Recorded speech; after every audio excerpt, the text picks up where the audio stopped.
Setelah kita mengenal peran, prinsip, dan pengertian terkait proyek penguatan profil pelajar Pancasila, kira-kira bagaimana ya penerapannya?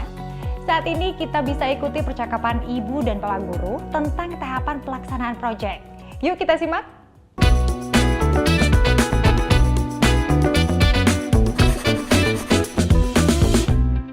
Tahun ajaran baru sudah di ambang pintu. Ayo kita siap-siap. Sekolah akan menerapkan proyek penguatan profil pelajar Pancasila untuk memfasilitasi peserta didik mengalami proses penguatan karakter Pancasila. Apakah Pak Sony dan Bu Susi sudah memahami tahapan pelaksanaannya? Tidak perlu khawatir, saya dan Bu Susi sudah mempelajari tahapan-tahapan pelaksanaan proyek penguatan profil pelajar Pancasila. Wah, kalau begitu, mari kita diskusikan satu persatu tahapannya. Jadi ini Pak Andri, tahapan-tahapan yang harus kita lakukan. Tentunya perlu dimodifikasi sesuai dengan kebutuhan dan kondisi di satuan pendidikan kita. Langkah awal yang akan kita lakukan ialah membentuk tim fasilitasi proyek. Peran Kepala Satuan Pendidikan pada tahapan ini adalah menentukan pendidik yang tergabung dalam tim fasilitasi proyek. Siapa saja sih tim fasilitator ini? Tim ini terdiri dari sejumlah pendidik yang berperan merencanakan, menjalankan, dan mengevaluasi berjalannya proyek. Sebentar, bagaimana ya langkahnya ini? Begini Pak, pimpinan satuan pendidikan dapat memilih seorang koordinator proyek. Ini bisa siapa saja, misalnya wakil kepala sekolah atau pendidik yang memang berpengalaman akan proyek. Boleh juga kalau jumlah pendidik satuan pendidikannya cukup. Ada koordinator per kelas, misalnya koordinator kelas 1, koordinator kelas 2, dan seterusnya. Berarti koordinator dan kepala sekolah yang akan memetakan pendidik dari setiap kelas untuk tergabung dalam tim fasilitator proyek ya. Setelah itu baru deh tim fasilitator proyek ini merencanakan dan membuat modul proyek bagi setiap kelas atau fase. Benar Pak. Kalau begitu, kita lihat tahapan selanjutnya. Tahapan kedua adalah mengidentifikasi tingkat kesiapan dari satuan pendidikan. Penilaian tahap kesiapan pelaksanaan proyek dapat dilakukan oleh Kepala Satuan Pendidikan dengan tim fasilitator proyek.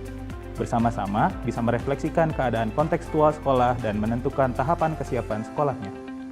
Ada 3 tahapan kesiapan di sini ya. Tahap awal, tahap berkembang, dan tahap lanjutan yang masing-masing mempunyai penjelasannya, sehingga membantu kita dalam perencanaan proyek.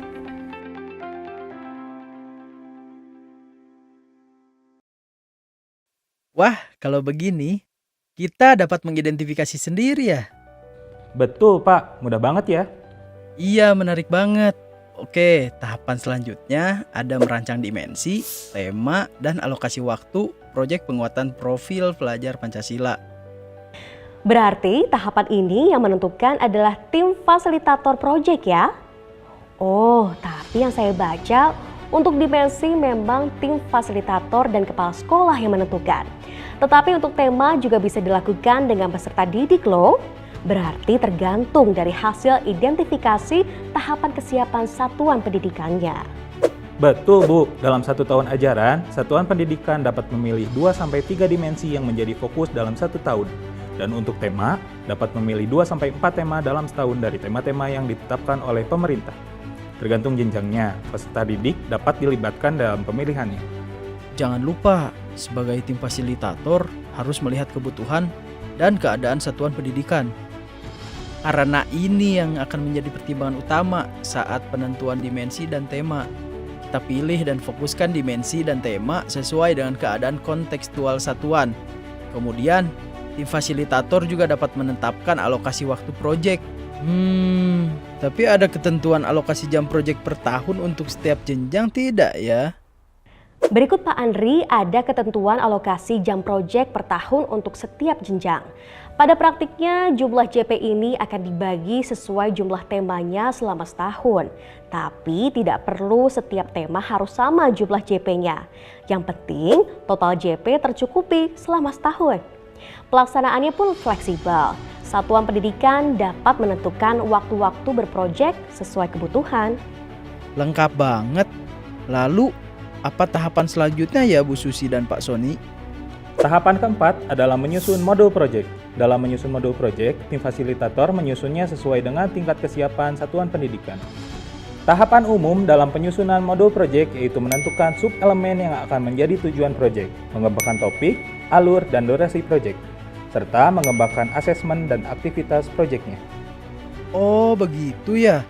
Sekarang saya jadi lebih tahu nih apa yang harus dilakukan terlebih dahulu. Apakah ini tahap terakhir? Bukan Pak, tahapan akhir adalah merancang strategi pelaporan hasil proyek. Di sini, tim fasilitator merencanakan strategi pengolahan dan pelaporan hasil proyek. Tentunya juga bekerja sama dengan tim pendidik lainnya. Mantap, lengkap ya tahapannya dan siapa-siapa saja yang berperan. Semakin bersemangat nih. Mari kita mulai tahap pertama. Siap!